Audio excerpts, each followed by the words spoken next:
ধুনীয়াকৈ চাফা হৈ গ'ল। এতিয়া আমি ভাত খাম। চিকেন কাৰী বনাইছোঁ।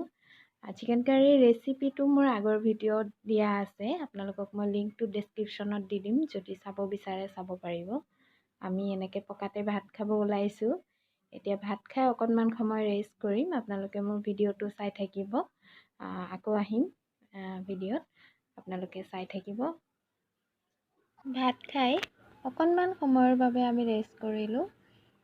এতিয়া ইভিনিং 6টা বাজিছে।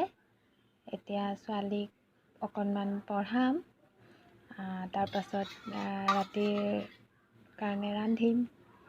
তো আজিলৈ ভিডিঅ'টো এইখিনিতে শেষ কৰিম। আমাক কোৱা, কি ক'বা? ভিডিঅ'টো যদি ভাল লাগিছে লাইক কৰিব আৰু কমেণ্ট কৰিব আৰু শ্বেয়াৰ কৰিব আৰু চেনেলটো ছাবস্ক্ৰাইব কৰি দিব। ধন্যবাদ। ধন্যবাদ।